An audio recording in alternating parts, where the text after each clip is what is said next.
ಇನ್ನು ದಕ್ಷಿಣ ಕನ್ನಡ ಜಿಲ್ಲೆಯಾದ್ಯಂತ ನಿರಂತರ ಮಳೆ ಆಗ್ತಾ ಇದೆ. ಈ ಹಿನ್ನೆಲೆಯಲ್ಲಿ ಇಂದು ದಕ್ಷಿಣ ಕನ್ನಡ ಜಿಲ್ಲೆಯ ಶಾಲೆಗಳಿಗೆ ರಜೆಯನ್ನು ಕೂಡ ಘೋಷಣೆ ಮಾಡಲಾಗಿದೆ. ಅಂಗನವಾಡಿ ಪ್ರಾಥಮಿಕ ಪ್ರೌಢಶಾಲೆಗಳಿಗೆ ಇಂದು ರಜೆ ಕೊಟ್ಟಿದ್ದಾರೆ.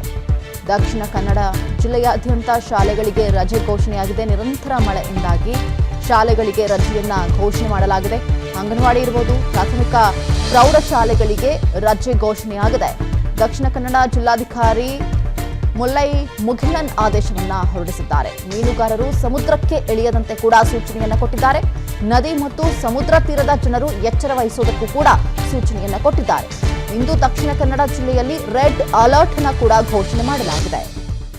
ದಕ್ಷಿಣ ಕನ್ನಡ ಜಿಲ್ಲೆಯಾದ್ಯಂತ ಧಾರಾಕಾರ ಮಳೆ ಆಗ್ತಾ ಇರುವಂಥದ್ದು, ಹಾಗಾಗಿ ಈಗ ಅಲರ್ಟ್ ಅನ್ನ ಘೋಷಣೆ ಮಾಡಲಾಗಿದೆ. ದೃಶ್ಯದಲ್ಲಿ ನಾವು ಗಮನಿಸ್ತಾ ಇದ್ದೀವಿ ಅಲ್ಲಿನ ಸಿಚುಯೇಷನ್ ಯಾವ ರೀತಿ ಇದೆ ಅಂತ ಹೇಳಿ. ಮೀನುಗಾರರು ಕೂಡ ಸಮುದ್ರಕ್ಕೆ ಇಳಿಯದಂತೆ ಅವರಿಗೆ ಸೂಚನೆಯನ್ನ ಕೂಡ ಕೊಡಲಾಗಿದೆ. ಜೊತೆಗೆ ಶಾಲಾ ಕಾಲೇಜುಗಳಿಗೂ ಕೂಡ ರಜೆಯನ್ನ ಘೋಷಣೆ ಮಾಡಲಾಗಿದೆ.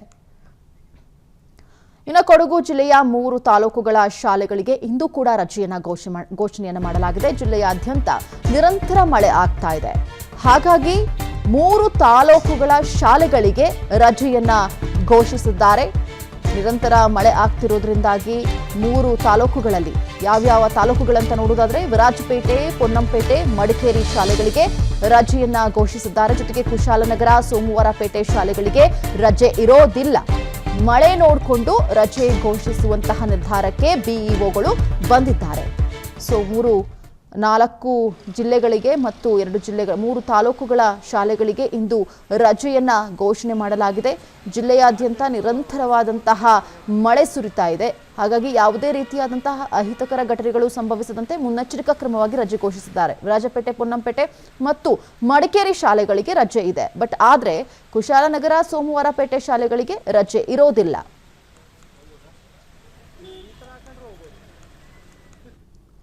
ಇನ್ನು ಕೊಡಗು ಜಿಲ್ಲೆಯ ಹಲವೆಡೆ ಭಾರೀ ಮಳೆ ಮುಂದುವರಿತಾ ಇದೆ. ತುಂಬಿ ಹರಿತಾ ಇರುವಂತಹ ನದಿ, ತೊರೆ, ಹಳ್ಳ ಕೊಳ್ಳಗಳು ಕೊಡಗು ಜಿಲ್ಲೆಯ ಬ್ರಹ್ಮಗಿರಿ ತಪ್ಪಲಿನಲ್ಲಿ ನಿರಂತರವಾದಂತಹ ಮಳೆ ಆಗ್ತಾ ಇದೆ.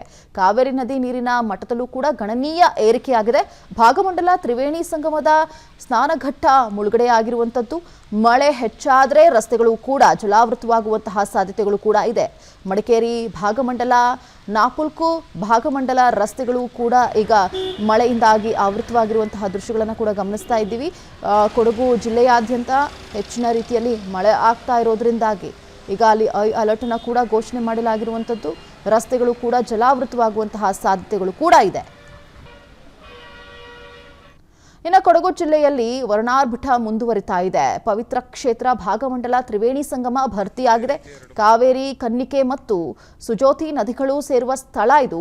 ಸಂಗಮದಲ್ಲಿ ನೀರಿನ ಮಟ್ಟದಲ್ಲಿ ಗಣನೀಯ ಏರಿಕೆ ಆಗಿರೋದ್ರಿಂದಾಗಿ ಮತ್ತೆ ಮಳೆ ಹೆಚ್ಚಾದರೆ ರಸ್ತೆ ಸಂಪರ್ಕ ಕಡಿತ ಆಗುವಂತಹ ಸಾಧ್ಯತೆಗಳು ಕೂಡ ಇದೆ. ಭಾಗಮಂಡಲ ನಪೋಲ್ಖೋ ಸಂಪರ್ಕ ಕಡಿತ ಆಗುವಂತಹ ಸಾಧ್ಯತೆ ಇದೆ. ಪವಿತ್ರ ಕ್ಷೇತ್ರ ಆಗಿರುವಂತಹ ಭಾಗಮಂಡಲದ ತ್ರಿವೇಣಿ ಸಂಗಮ ಏನಿದೆ, ಕಾವೇರಿ, ಕನ್ನಿಕೆ ಮತ್ತು ಸುಜೋತಿ ನದಿಗಳು ಸೇರುವಂತಹ ಸ್ಥಳ ಇದು.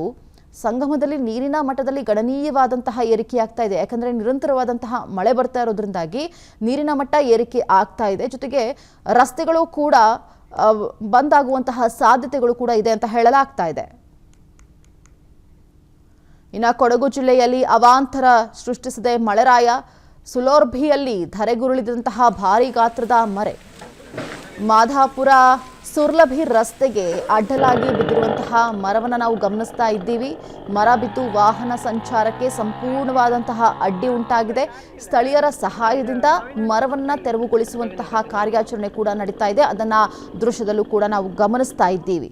ಮರ ಬಿದ್ದೋಗಿದೆ, ಹಾಗಾಗಿ ವಾಹನ ಸಂಚಾರ ಕೂಡ ಅಲ್ಲಿ ಬಂದ್ ಆಗಿದೆ.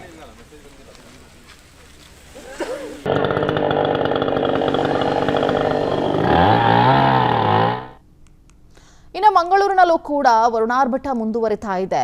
ಪಡಿಲು ರೈಲ್ವೆ ಬ್ರಿಡ್ಜ್ ಅಂಡರ್ ಪಾಸ್ ಜಲಾವೃತವಾಗಿದೆ. ಅಂಡರ್ ಪಾಸ್ ಮಧ್ಯದಲ್ಲಿ ಕಾರು ಸಿಕ್ಕಾಕೊಂಡಿದೆ. ಅದನ್ನು ದೃಶ್ಯದಲ್ಲಿ ನಾವು ನೋಡ್ತಾ ಇದ್ದೀವಿ, ಯಾವ ರೀತಿಯಾಗಿ ಸಿಕ್ಕಾಕೊಂಡ್ಬಿಟ್ಟಿದೆ ಅಂತ ಹೇಳಿ. ವಾಪಸ್ ಬರೋದಕ್ಕೂ ಆಗ್ತಾ ಇಲ್ಲ, ಅಷ್ಟು ನೀರು ತುಂಬೋಗಿದೆ. ಕಾರಿನ ಚಾಲಕ ಸಿಲುಕಿ ಹೊರಬರೋದಕ್ಕೂ ಕೂಡ ಆತ ಹರಸಾಹಸವನ್ನ ಪಡ್ತಾ ಇದ್ದಾನೆ. ಜೊತೆಗೆ ಟ್ರಾಫಿಕ್ ಜಾಮ್ ಕೂಡ ಆಗಿದೆ. ಆತನನ್ನು ರಕ್ಷಿಸುವಂತಹ ಪ್ರಯತ್ನ ಕೂಡ ನಡೀತಾ ಇದೆ.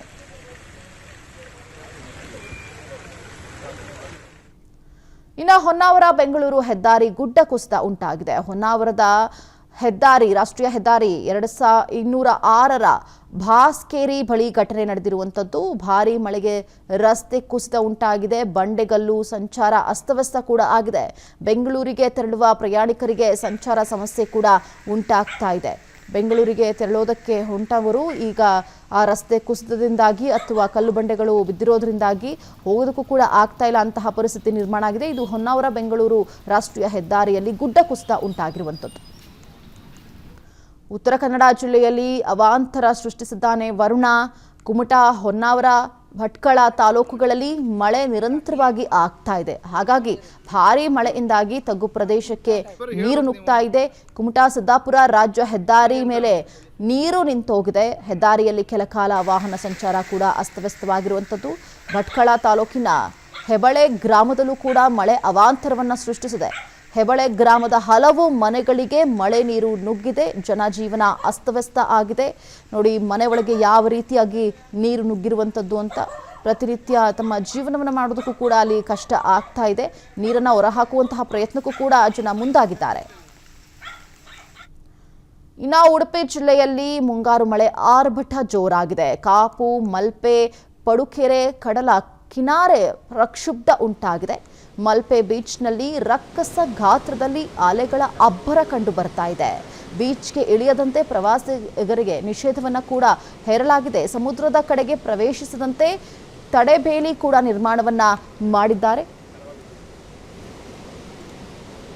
ಇನ್ನು ಉಡುಪಿ ಜಿಲ್ಲೆಯಲ್ಲಿ ವರುಣಾರ್ಭಟ ಕೂಡ ಮುಂದುವರಿತಾ ಇದೆ. ಶ್ರೀಕೃಷ್ಣ ಮಠದ ಪಾರ್ಕಿಂಗ್ ಪ್ರದೇಶಕ್ಕೆ ನೆರೆ ನೀರು ನುಗ್ಗಿರುವಂಥದ್ದು. ಕೃಷ್ಣ ಮಠದ ಪಕ್ಕದ ಜನವಸತಿ ಪ್ರದೇಶ ಮುಳುಗಡೆಯಾಗಿದೆ. ಸೂಕ್ತ ಒಳಚರಂಡಿ ವ್ಯವಸ್ಥೆ ಇಲ್ಲದ ಕಾರಣ ಅವಾಂತರ ಸೃಷ್ಟಿಯಾಗಿರುವಂಥದ್ದು. ರಾತ್ರಿಯೇ ತಗ್ಗು ಪ್ರದೇಶದಲ್ಲಿದ್ದಂತಹ ಸ್ಥಳೀಯರು ಸುರಕ್ಷಿತ ಸ್ಥಳಕ್ಕೆ ಅವರನ್ನು ಶಿಫ್ಟ್ ಮಾಡಲಾಗಿದೆ. ಇದು ದಕ್ಷಿಣ ಕನ್ನಡ ಜಿಲ್ಲೆಯಲ್ಲಿ ಕಂಡು ಬರ್ತಿರುವಂತಹ ಮಳೆಯ ಅವಾಂತರ. ಕೊಡಗು, ಮಂಗಳೂರು, ಮಲ್ಪೆ ಎಲ್ಲ ಕಡೆಗಳಲ್ಲೂ ಕೂಡ ನಿರಂತರವಾದಂತಹ ಮಳೆ ಆಗ್ತಾ ಇದೆ. ಒಂದು ಕಡೆ ಮೀನುಗಾರರಿಗೆ ಸಮುದ್ರಕ್ಕೆ ಇಳಿಯದಂತೆ ಹೈ ಅಲರ್ಟ್ ಅನ್ನು ಘೋಷಣೆ ಮಾಡಿದ್ದಾರೆ. ಮತ್ತೊಂದು ಕಡೆ ಸಾಕಷ್ಟು ಮನೆಗಳಿಗೆ ನೀರು ನುಗ್ಗಿದೆ. ಅದನ್ನು ತೆರವುಗೊಳಿಸುವಂತಹ ಪ್ರಯತ್ನಕ್ಕೂ ಕೂಡ ಮುಂದಾಗ್ತಾ ಇದ್ದಾರೆ. ಜಿಲ್ಲಾಡಳಿತ ಒಂದು ಆದೇಶವನ್ನು ಕೂಡ ಹೊರಡಿಸಿದೆ. ಯಾವುದೇ ಕಾರಣಕ್ಕೂ ಮೀನುಗಾರರು ಸಮುದ್ರಕ್ಕೆ ಇಳಿಯಬಾರದು. ರಕ್ಕಸ ರೀತಿಯಾದಂತಹ ಅಲೆಗಳು ಬರ್ತಾ ಇದೆ.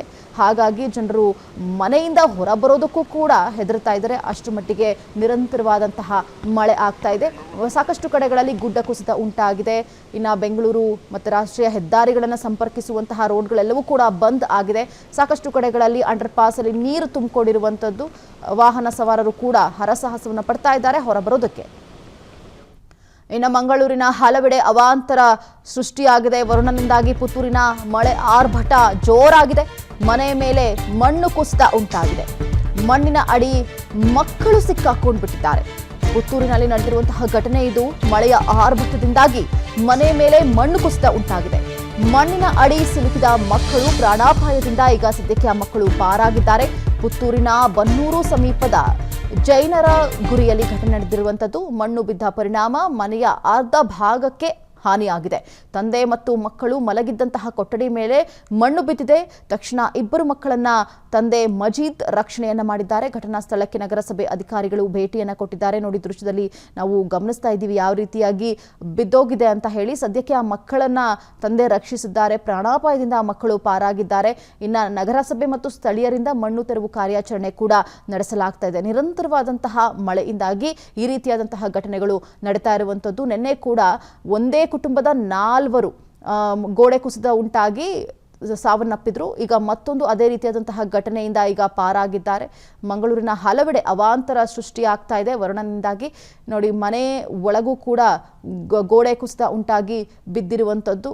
ಈ ಸಂದರ್ಭದಲ್ಲಿ ಆ ಮಕ್ಕಳನ್ನ ರಕ್ಷಿಸುವಂತಹ ಪ್ರಯತ್ನಕ್ಕೆ ತಂದೆ ಮುಂದಾಗಿ ಆ ಮಕ್ಕಳ ಪ್ರಾಣಾಪಾಯದಿಂದ ಈಗ ಪಾರಾಗಿದ್ದಾರೆ.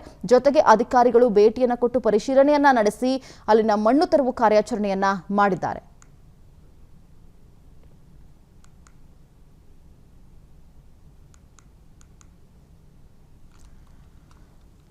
ನಾವು ಅದನ್ನ ದೃಶ್ಯದಲ್ಲಿ ನಾವು ಗಮನಿಸ್ತಾ ಇದ್ದೀವಿ. ಯಾವ ರೀತಿಯಾಗಿ ಈ ವರುಣನ ಆರ್ಭಟದಿಂದ ಮಂಗಳೂರು ಭಾಗದ ಕೆಲವು ಕಡೆಗಳಲ್ಲಿ ಯಾವ ರೀತಿಯಾಗಿ ಅವಾಂತರ ಸೃಷ್ಟಿಯಾಗಿದೆ ಅಂತ ಹೇಳಿ ಸಾಕಷ್ಟು ಕಡೆಗಳಲ್ಲಿ ಈ ನಿರಂತರ ಮಳೆಯಿಂದಾಗಿ ಗೋಡೆಗಳು ಬಿದ್ದು ಹೋಗ್ತಾ ಇದೆ. ಮಲಗಿದ ಜಾಗದಲ್ಲಿ ಏನಾಗ್ತಿದೆ ಅಂತ ಗೊತ್ತೇ ಇರೋದಿಲ್ಲ. ಮಲಗಿದ ಜಾಗದಲ್ಲೇ ಸಾವನ್ನಪ್ಪಿದ್ದಾರೆ. ನಿನ್ನೆಯೂ ಕೂಡ ಒಂದೇ ಕುಟುಂಬದ 4 ಈ ಗೋಡೆ ಕುಸಿತದ ಉಂಟಾಗಿ ಸಾವನ್ನಪ್ಪಿದ್ರು. ಈಗ ಮತ್ತೊಂದು ಅದೇ ರೀತಿಯಾದಂತಹ ಘಟನೆ ಸಂಭವಿಸುವ ಮುಂಚೆಯೇ ಎಚ್ಚೆತ್ತುಕೊಂಡಿದ್ದಾರೆ. ಮಕ್ಕಳನ್ನ ರಕ್ಷಿಸಿದ್ದಾರೆ. 2 ಮಕ್ಕಳ ಮೇಲೆ ಕೂಡ ಗೋಡೆ ಕುಸಿತ ಉಂಟಾಗಿದೆ. ಆದರೆ ಪ್ರಾಣಾಪಾಯದಿಂದ ಆ ಮಕ್ಕಳು ಪಾರಾಗಿರುವಂಥದ್ದು. ಇನ್ನು ನಗರಸಭೆ ಮತ್ತು ಸ್ಥಳೀಯ ಅಧಿಕಾರಿಗಳು ಬಂದು ಪರಿಶೀಲನೆಯನ್ನ ನಡೆಸಿದ್ದಾರೆ. ಆ ಮಣ್ಣುಗಳನ್ನು ತೆರವುಗೊಳಿಸುವಂತಹ ಕಾರ್ಯಕ್ಕೆ ಕೂಡ ಮುಂದಾಗಿದ್ದಾರೆ. ಒಳಚಿತ್ರಣವನ್ನು ನಾವು ಗಮನಿಸ್ತಾ ಇದ್ದೀವಿ. ಮನೆ ಒಳಗಡೆ ಯಾವ ರೀತಿ ಗೋಡೆ ಕುಸಿತ ಉಂಟಾಗಿದೆ ಅಂತ ಹೇಳಿ ನೋಡಿ. ಅಲ್ಲಿರುವಂತಹ ಪಾತ್ರೆಗಳು ಎಲ್ಲವೂ ಕೂಡ ಚಲ್ಲಾಪಿಲ್ಲಿ ಆಗಿದೆ. ಇನ್ನು ದಕ್ಷಿಣ ಕನ್ನಡ ಜಿಲ್ಲೆಯಾದ್ಯಂತ ಮಳೆ ಮುಂದುವರಿತಾ ಇದೆ. ಭಾರಿ ಮಳೆಗೆ ಕಾಂಪೌಂಡ್ ಕುಸಿದು 2 ಮನೆಗಳಿಗೆ ಹಾನಿಯಾಗಿರುವಂಥದ್ದು. ಬಂಟ್ವಾಳ ತಾಲೂಕಿನ ಕಸಬಾ ಗ್ರಾಮದ ಹೊಸ್ಮಾರ್ನಲ್ಲಿ ಈ ಒಂದು ಘಟನೆ ನಡೆದಿದೆ. ಅಶೋಕ್ ಪೂಜಾರಿ, ಗಣೇಶ್ ಪೂಜಾರಿ ಮನೆಗೆ ಹಾನಿಯಾಗಿದೆ. ಕಾಂಪೌಂಡ್ ಕುಸಿದು ಬೀಳುವ ದೃಶ್ಯ ಮೊಬೈಲ್ನಲ್ಲಿ ಸರಿಯಾಗಿದೆ. ನೋಡಿ, ಅದನ್ನು ನೋಡ್ತಾ ಇದ್ದೀವಿ ಯಾವ ರೀತಿಯಾಗಿ ಕಾಂಪೌಂಡ್ ಕುಸಿತ ಉಂಟಾಗ್ತಾ ಇದೆ ಅಂತ ಹೇಳಿ. ಇಲ್ಲಿ ತಗ್ಗು ಪ್ರದೇಶ ಮತ್ತು ಎತ್ತರವಾದಂತಹ ಪ್ರದೇಶ ಇರೋದ್ರಿಂದಾಗಿ ಕಾಂಪೌಂಡ್ ಅತಿಯಾದ ಮಳೆಯಿಂದಾಗಿ ಕಂಪ್ಲೀಟಾಗಿ ಆ ಭೂಮಿ ನೆಂದಿರುತ್ತೆ. ಅದೆಲ್ಲವೂ ಕೂಡ ಆ ಸಂದರ್ಭದಲ್ಲಿ ನೋಡಿ ಯಾವ ರೀತಿಯಾಗಿ ಬಿದ್ದೋಯ್ತು ಅಂತ ಹೇಳಿ ಅದನ್ನು ಮೊಬೈಲ್ನಲ್ಲಿ ಸೆರೆ ಹಿಡಿದಿದ್ದಾರೆ. ಕಸಬಾ ಗ್ರಾಮದಲ್ಲಿ ನಡೆದಿರುವಂತಹ ಘಟನೆ ಇದು. ಅಶೋಕ್ ಪೂಜಾರಿ ಮತ್ತು ಗಣೇಶ್ ಪೂಜಾರಿ ಮನೆಗೆ ಹಾನಿಯಾಗಿರುವಂಥದ್ದು. ಅನುಕ್ಷಣದ ಸುದ್ದಿಗಳಿಗಾಗಿ ವಿಸ್ತಾರ ನ್ಯೂಸ್ ಯೂಟ್ಯೂಬ್ ಚಾನೆಲ್ ಸಬ್ಸ್ಕ್ರೈಬ್ ಮಾಡಿ. ಹೊಸ ಸುದ್ದಿಗಳ ನೋಟಿಫಿಕೇಶನ್ಗಾಗಿ ಬೆಲ್ ಐಕಾನ್ ಕ್ಲಿಕ್ ಮಾಡಿ. ಲೇಟೆಸ್ಟ್ ಅಪ್ಡೇಟ್ಸ್ಗಾಗಿ www.vistaranews.com ವೆಬ್ಸೈಟ್ಗೆ ವಿಸಿಟ್ ಮಾಡಿ. ಅಂಗೈಯಲ್ಲೇ ಜಗತ್ತಿನ ಸುದ್ದಿ ತಿಳಿಯಲು ವಿಸ್ತಾರ ನ್ಯೂಸ್ ಕನ್ನಡ ಆಪ್ ಡೌನ್ಲೋಡ್ ಮಾಡಿ.